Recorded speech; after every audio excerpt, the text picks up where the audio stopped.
This is a video about psychiatric objectivity, and by that I mean an attempt to begin a meaningful and mature dialogue about the mental health services, and an attempt to stem the flow of prejudicial, exclusively for or against arguments with, say for instance, the National Institute of Clinical Excellence on the one hand, and, without knocking them, the Church of Psychology on the other. Why am I qualified to make this video? I have been a psychiatric outpatient for 20 years, and I have been a psychiatric inpatient for 4 years. I've been to a dozen or so different units and have had 25 or so doctors. I know what it feels like to be extremely unwell in hospital, and I know what it feels like to be thriving in hospital and thriving in the community, or what I like to refer to as the wider community. One thing the anti-camp constantly refer to is this notion that psychiatry is not a real science, that psychiatry is a pseudoscience. They say there is no blood test, there's no brainwave measurement, there's no genetic investigation of mental illness. But I would say to that is, would the mental health system be any better if it was an exact science? If a patient could go to a clinic and give a drop of blood for his genetic code to be analysed, would it be any better if one drop of blood could scientifically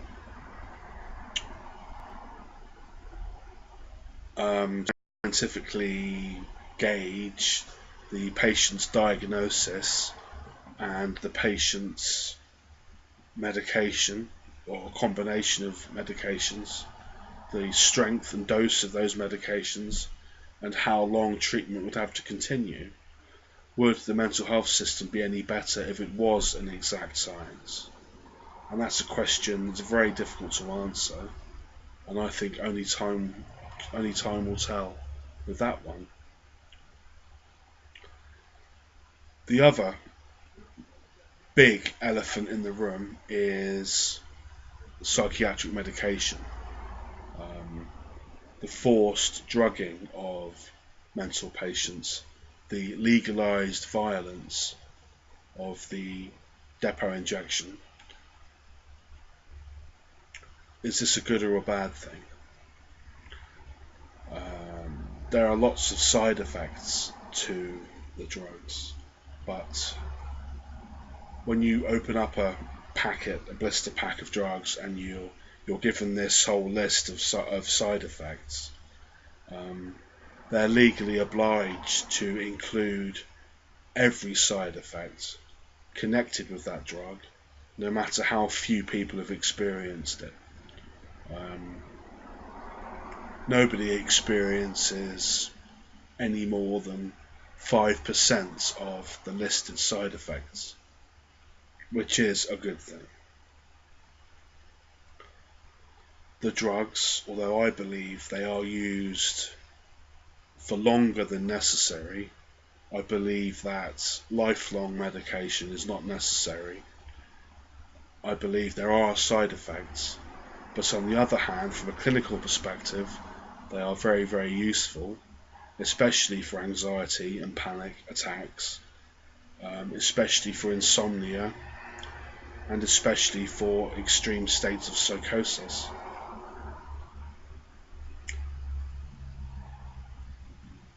The other thing that I've noticed in my, for want of a better word, career as a psychiatric patient is that every single one of the dozen or so units I've visited and stayed at is quite unique in itself. Every psychiatric ward seems to be uniquely tailored and seems to be unique. This is one thing that I've definitely noticed. Is this a good or a bad thing?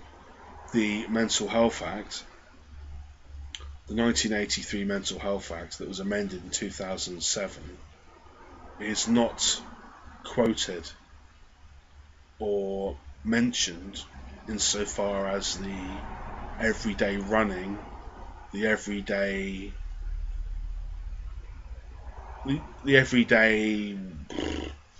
running of a ward is not mentioned in the Mental Health Act. The Mental Health Act is only used for a tool and a mechanism and a safeguard when it comes to sectioning people.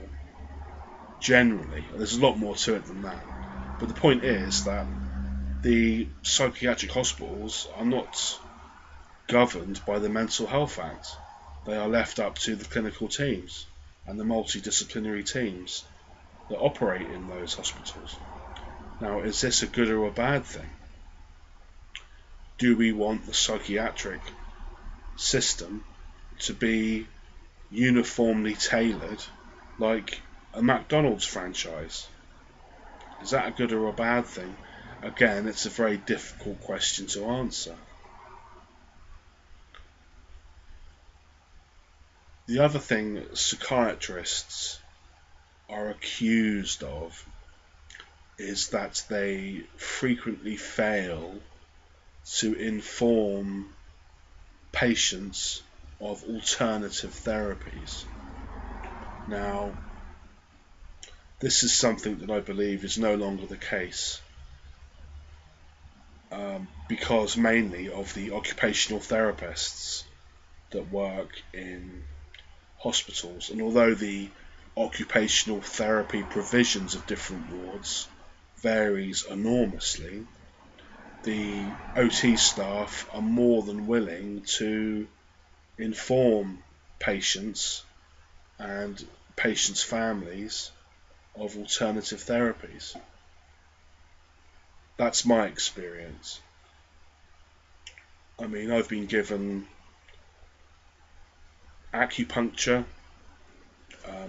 in the ears in a psychiatric ward. I've been given massage. I've been given meditation and mindfulness classes, guided visualizations, all kinds of stuff as part of my treatment. So that idea that the psychiatrics doctors do not inform patients of other therapies, in my experience, is not quite the case. Now, psychiatrists are accused of preying on the vulnerable, typically men and women in their early teens, or late teens rather. They're accused of being vultures that prey on the weak.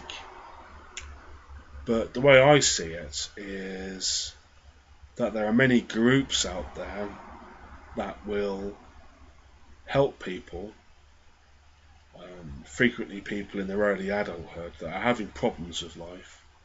And there are lots and lots of groups. I don't want to name any because I think this video is controversial enough.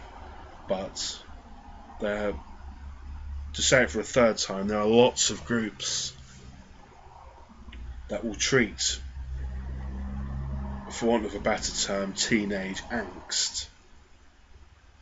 And they will give people a place to stay and food and a whole new home. But they will only give this treatment or help in return for the recipient if that person adopts a worldview, an ideology, or a set of dogmatic religious beliefs. And one thing I have found with the psychiatric system is that they do not ever try to force feed you a belief system, religion, or ideology, a political or spiritual ideology. The psychiatrists are not interested in changing your worldview or your belief system. But on the other hand, I also found that my own religious beliefs were misinterpreted as Satanism, and a lot of my religious literature was confiscated. But that's another story. So these are just a few of the points. There are probably dozens of others that I can't think of now. But the danger is that the anti-psychiatry camp, specifically the Church of Scientology and the Royal College of Psychiatrists, or whatever groups the doctors belong to, could both end up losing out. And I am a firm believer in progressive psychiatry and evolution rather than revolution. I think that to completely destroy everything in the psychiatric system would be a really big error. Psychiatry has traditionally pursued two roles, the first and foremost being the treatment of mental illness, but the other role is the understanding of mental illness. And over the last 100 years or so, they've learnt a great deal about the mind, and this knowledge about the mind will benefit everyone in the long run.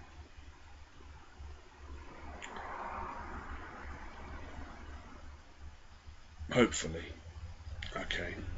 That's just 3 or 4 points I wanted to bring up, and comment in the box below, and hopefully we can have some constructive conversations. Thank you very much.